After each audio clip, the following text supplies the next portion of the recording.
ఎస్ఎల్బీసీలో చిక్కుకున్న వారిని ఎప్పుడు బయటకు తెస్తారని మాజీ మంత్రి హరీష్ రావు ప్రశ్నించారు.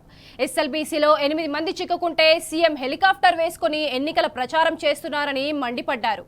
రేవంత్ కు రాజకీయాలు తప్ప ప్రజల ప్రాణాలతో సంబంధం లేదని వెంటనే ఎస్ఎల్బీసీ ఘటనపై విచారణ జరపాలని డిమాండ్ చేశారు.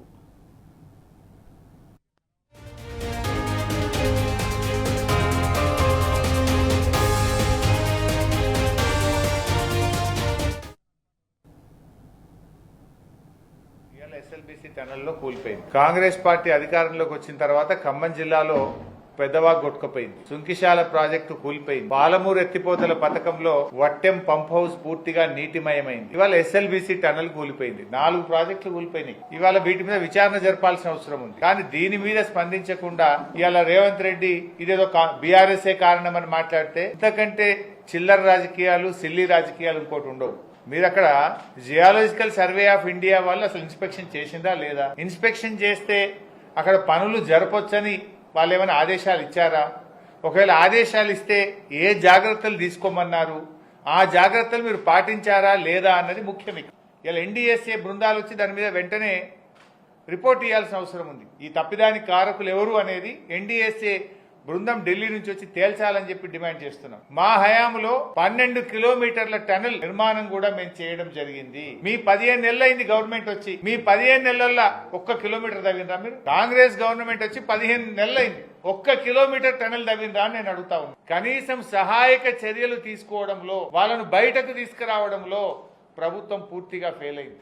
రేవంత్ రెడ్డి 8 మంది చావు బతుకుల్లో ఉంటే 8 మంది ప్రాణాలు లెక్కలేవు కానీ ఎన్నికల ప్రచారానికి తిరుగుతున్నాడు.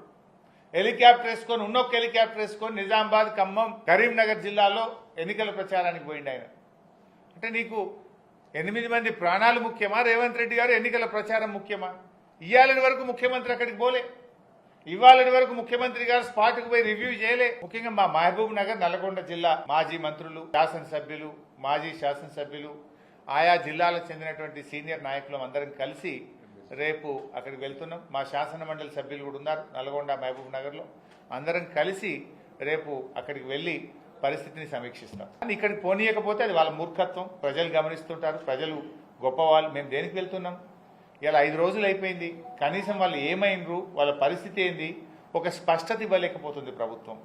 అసలు ఎంత కూలిపోయింది, లోపల అసలు పరిస్థితి ఏంటి, ఆ సింగిల్ బోర్ టనల్ మిషన్ పనిచేస్తుందా, దాన్ని తీసేయాలనా, అది పనిచేస్తే మరి అక్కడున్న రాకును మరి బయటకు తేవడానికి మీరు ఆ బెల్ట్, కన్వేయర్ బెల్ట్ మీద తేవాలంటే మిషనే పనిచేయనప్పుడు ఆ బెల్ట్ మీద ఎట్లా తెస్తారు? ప్రతిపక్షం వచ్చి చూస్తే మీకు ఎందుకంత భయం? మీ తప్పులు బయటపడతాయనా? మీ లోపాలు బయటకు వస్తాయనా? ఎందుకు భయపడుతున్నారని నేను అడుగుతా ఉన్నా. కృష్ణా నదీ జలాలు ఆంధ్ర ఎక్కువ తరలించుకుపోయారు. తెలంగాణ వాటా 130 టీఎంసీలు రావాలి దాదాపు. ఆడ ఉన్నాయే 100. ఆల్రెడీ ఆంధ్ర తీసుకొని పోయింది. ఏం చేస్తురా? నిద్రపోతురా?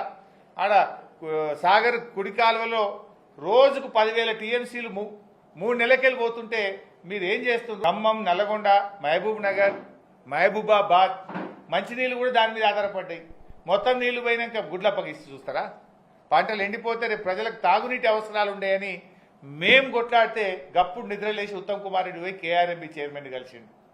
గప్పుడు వీళ్ళు సెక్రటరీల మీటింగ్ పెట్టుకుని మొన్న పోయి సెక్రటరీల మీటింగ్లో లేదు మా వాటా కావాలని అడుగుతారు. ఎప్పుడు చేతులు కాలినాక ఆకులు పట్టుకున్నట్టు. కృష్ణా నది మీద ప్రాజెక్టులు ఆంధ్రకు అప్పగించము అని చెప్పి అసెంబ్లీలో తీర్మానం కేసీఆర్ గర్జిస్తే చేసిండ్రు. కృష్ణా నీళ్ళని ఆంధ్ర తీసుకుపోతుంది, తెలంగాణ పంటలు ఎండిపోతాయి, మంచినీళ్ళు ఉండేయని మేం కొట్లాడినాక అప్పుడు కేఆర్ఎంబీ చైర్మన్ దగ్గరికి మీరు పరిగెత్తిండ్రు. ప్రభుత్వం ఫెయిల్ అయింది.